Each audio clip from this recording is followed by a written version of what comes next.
Okey, bismillahirrahmanirrahim. Assalamualaikum warahmatullahi wabarakatuh. Okey, bersama saya Sumani dan sahabat saya iaitu ahli kumpulan saya sendiri, Sofia Asmira hari ini. Okey, jadi hari ini saya bersama dengan Sofia akan membentangkan tentang hasil temu bual bersama dua orang klien kami. Okey, jadi ini berkaitan dengan tugasan kumpulan. Okey, pertama sekali saya nak ucapkan ataupun kami nak ucapkan Assalamualaikum dan salam sejahtera, salam ceria kepada Dr. Azli Zamani selaku pensyarah bagi subjek kaunseling pelbagai budaya. Okey, jadi tak manislah kalau tak saya perkenalkan diri terlebih dahulu. Okey, nama diberi Sumani binti Sudi, nama matrik 252795, merupakan pelajar semester 7. Okey, jadi saya dah perkenalkan diri. Apa kata Sofia perkenalkan diri? Okey, baiklah Asmari. Assalamualaikum warahmatullahi wabarakatuh. Nama diberi Sofia Asmira binti Muhammad Zal, nombor matrik 254794 dan juga merupakan pelajar semester 7. Okey, baiklah mari kita teruskan kepada perbahasan dan perbentangan kita pada hari ini. Okey Sofia, terima kasih sebab sudi temankan Marni hari ini untuk lakukan kita punya pembentangan. Okey, jadi tanpa kita membuang masa, kita akan terus pergi kepada slide pembentangan. Kita akan membahas lebih lanjut hasil interview ataupun hasil temu bual kita bersama dua orang klien kami. Okey, jadi let's go.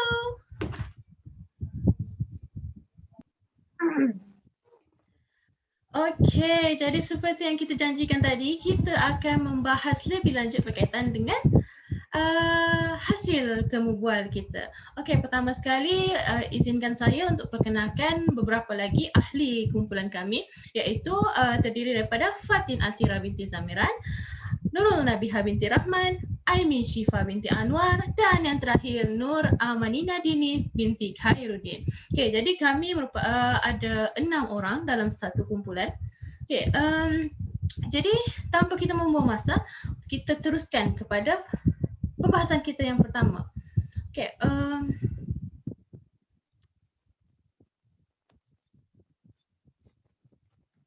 Okey, kita akan masuk kepada definisi bimbingan dan kaunseling itu terlebih dahulu. Okey, apa sebenarnya dimaksudkan dengan bimbingan dan kaunseling ni?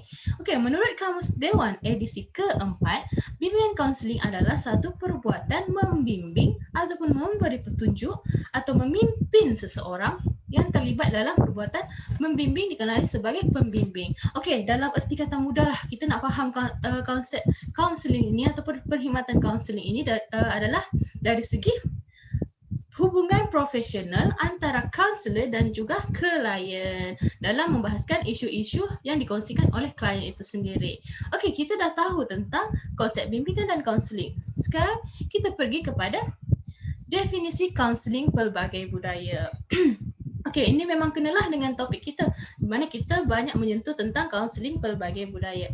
Okey, kaunseling pelbagai budaya ditakrikan sebagai satu pendekatan metateori yang mengambil kira keseluruhan kaedah dalam proses hubungan menolong yang terjadi dalam konteks budaya itu sendiri. Okey, dekat sini biasanya dalam kaunseling pelbagai budaya maksudnya kaunselor dan klien itu datang daripada pelbagai ataupun berbeza latar belakang budaya. Okey, ataupun entiti budaya mereka sendiri. Okey, entiti budaya itu apa pula? Okey, entiti budaya itu adalah satu ciri khas yang membezakan seorang individu dengan individu yang lain. Okey, entiti budaya ni kita boleh tengok dari segi agama, bangsa, latar belakang keluarga, latar belakang ekonomi, peranan dalam sosial dan banyak lagi lah yang membezakan antara individu itu sendiri. Okay, harap jelas ya berkaitan dengan kaunseling pelbagai budaya. Okay, ini topik yang kita tunggu-tunggu. Latar belakang klien. Okay, izinkan saya untuk memperkenalkan latar belakang klien yang pertama terlebih dahulu. Mari kita tengok. Okey, boleh nampak kat sini ada gambar klien kami yang pertama. Okey, nama diberi adalah Paula Christy anak Stephen.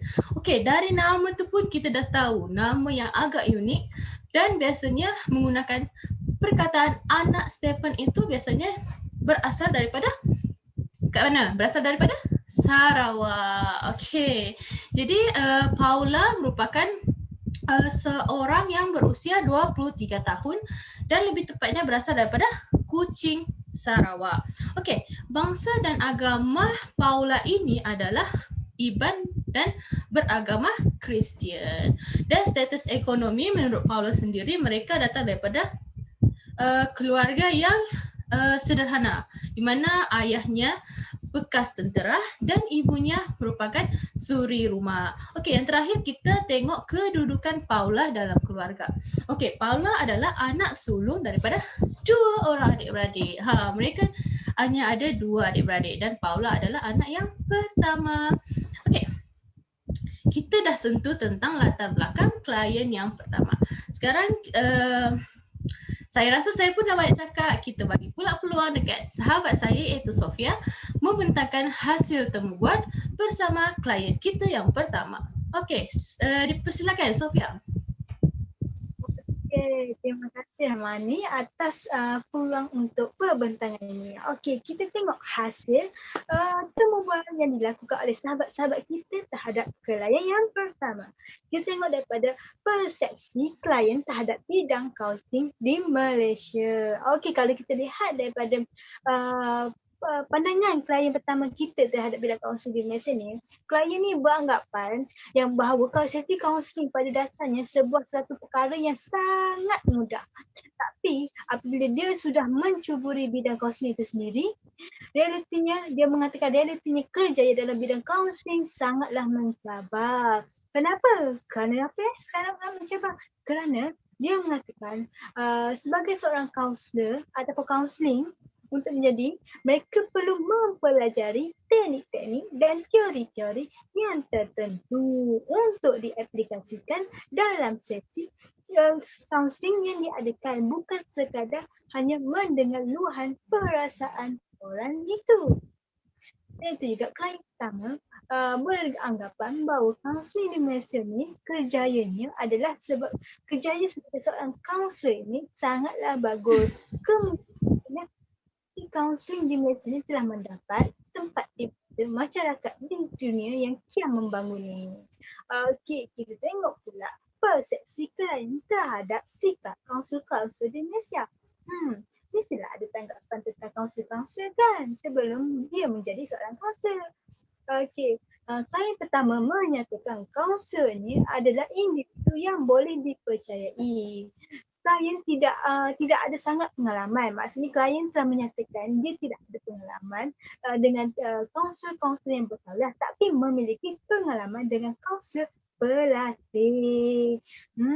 Walaupun menjalankan sesi kaunseling dengan kaunselor pelatih, klien menyatakan bahawa kaunselor tersebut menggunakan etika kerahsiaan dengan betul, menyebabkan klien berasa nyaman untuk berkongsi pendapat dan luahan perasaan dengan kaunselor tersebut.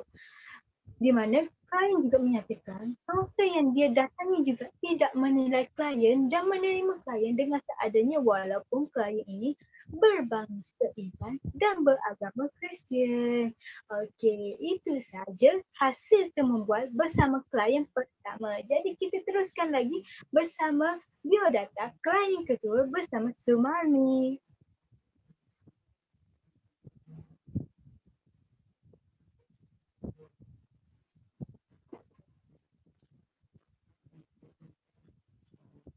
Okey, di situ terdapat juga, maafkan saya, di situ terdapat juga temu bual lain daripada segi tahap pengetahuan. Kita tengok tahap persepsi klien terhadap pengetahuan kaunselor mengenai budaya warga negara Malaysia. Apa persepsi klien? Okey, kalau kita lihat, klien menyatakan tahap pengetahuan kaunselor terhadap kepelbagaian budaya warga negara Malaysia adalah sangat tinggi. Mungkin disebabkan negara kita ini merupakan negara yang Maksudnya bercampur aduk macam air ABC. Di situ menunjukkan kemeriahan warga ataupun rakyat Malaysia itu sendiri. Di mana klien juga menyatakan kehidupan seharian pelajar universiti juga saling bergaul antara satu sama lain dalam pelbagai bahasa secara tidak langsung dapat menambah ilmu tentang budaya kaum lain. Kenapa? Kerana kalau diikutkan, klien menyatakan beliau merupakan salah satu ataupun salah satu pada berbangsa lain dan beragama lain di dalam kuliah ataupun mata pelajaran ataupun kelas yang dihadiri. Kerana kaum Iban di Universiti Utara Malaysia terutamanya dalam kohort mereka sendiri, education tidak ramai. Selain itu juga kita tengok persepsi klien terhadap sensitivity kaunselor berkaitan dengan kepelbagaian budaya ketika menjalankan sesi. Persepsi klien juga dia menyatakan seorang kaunselor yang sudah lama dan berprofesional dalam bidang kaunseling haruslah tidak berasa janggal melakukan sesi kaunseling yang berlainan yang memiliki klien yang berlainan jantina, agama dan kaum selamanya seperti Paula sendiri. Di mana kejanggalan ini sering berlaku dalam kalangan kaunselor pelatih dan pelajar dalam bidang kaunseling. Okey, itu sahaja pembentangan saya atau pengupasan saya tentang hasil temubual bersama klien pertama. Jadi kali ni bolehlah kita terus pada Sumani ni. Okey, silakan Sumani. Okey, terima kasih. Okey, jelaskan tadi berkaitan dengan apa yang Sofia terangkan tentang persepsi. Itu merupakan persepsi klien kita yang pertama berkaitan dengan beberapa persoalan yang kami tanyakan ketika kami menemu bual beliau sendiri. Okey, jadi kita dah kenal, kita dah tahu persepsi tentang klien yang pertama, kita kenal pula latar belakang klien kita yang kedua. Okey, tadi kita pergi dekat Paula, sekarang kita pergi dekat Anjadi.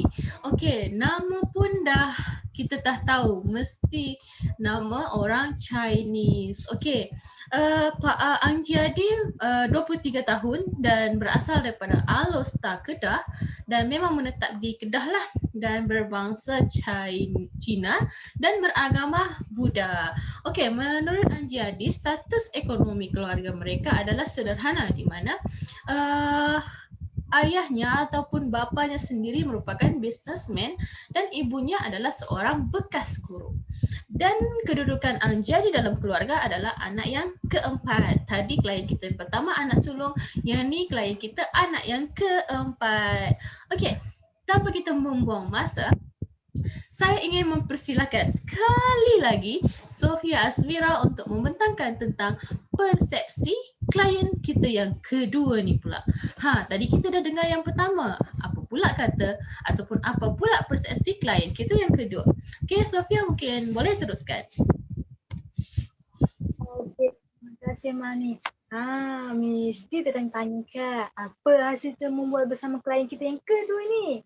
Pasti kita tengok daripada sudut persepsi klien terhadap bidang kaunseling di Malaysia. Di mana klien kedua ni menyatakan kaunseling di Malaysia ni pada masa sekarang sudah semakin mendapat tempat di mata rakyat.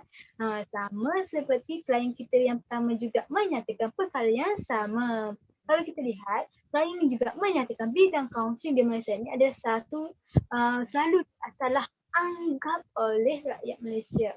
Kenapa selalu disalah anggap? Kerana klien berkata rakyat Malaysia ni menganggap kaunseling ini hanyalah untuk orang yang bermasalah. Kenapa?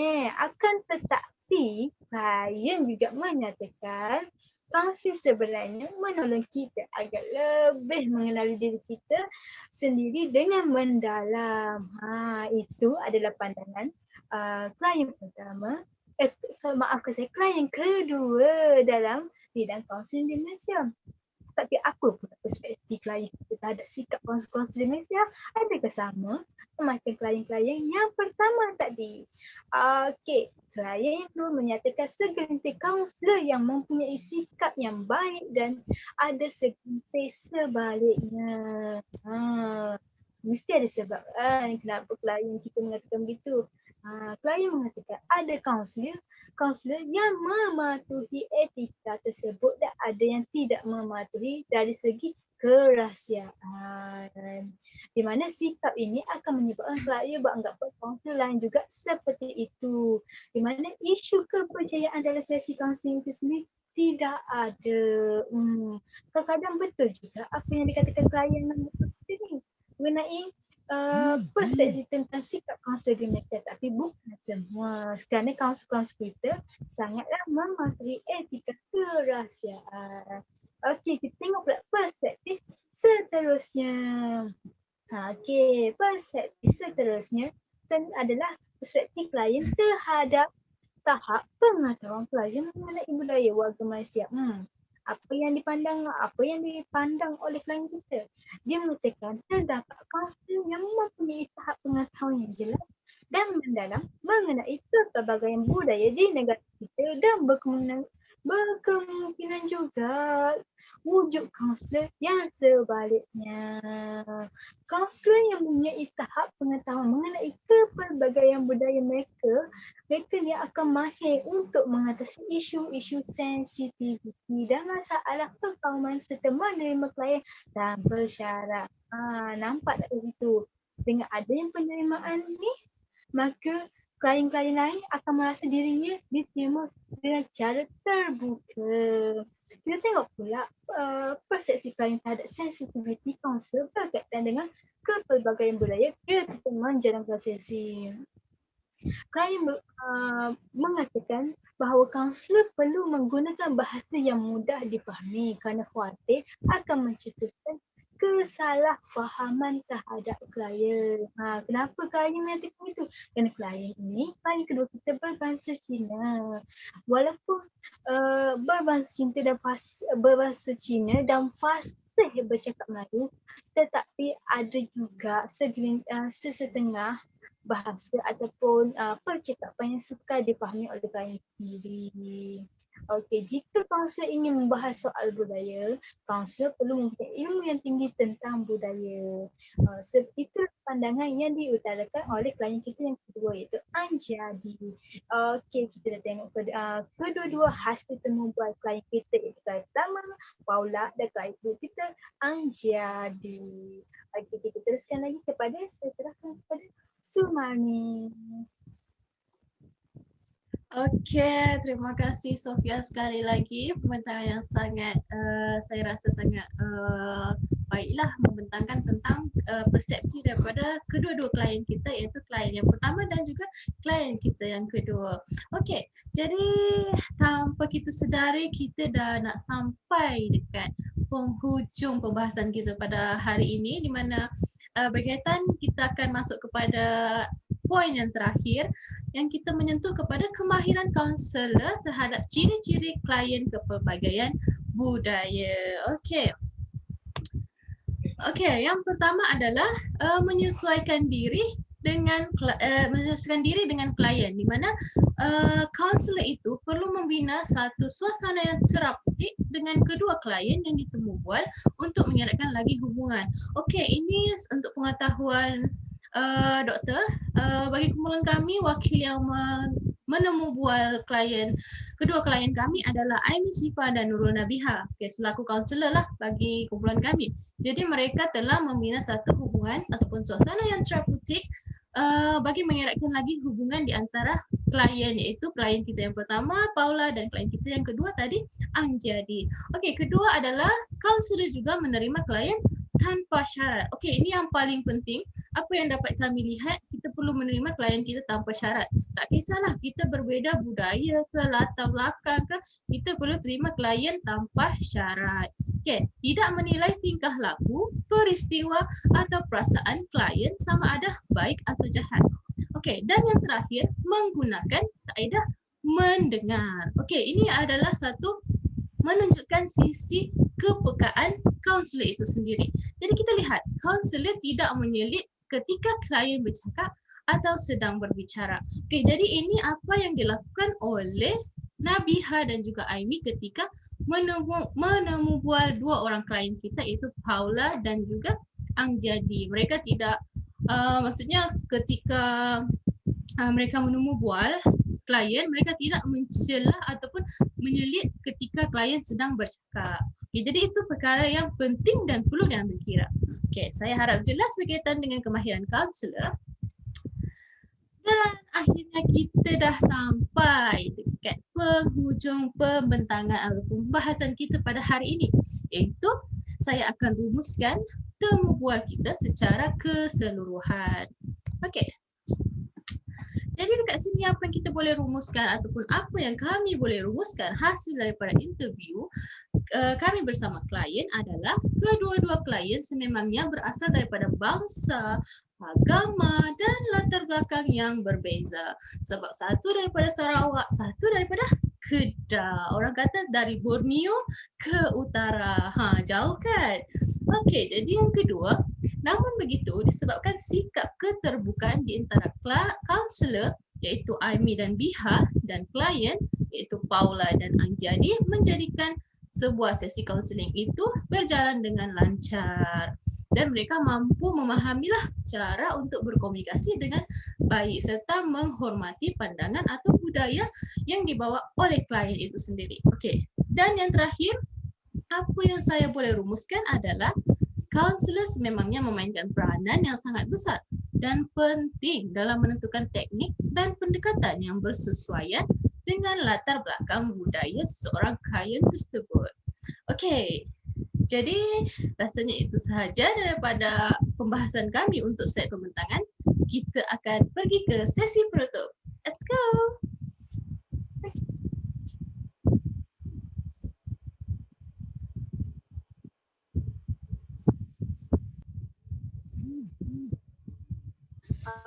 Okey, baiklah. Kita sudah pun sampai di penghujung pembentangan kita ini.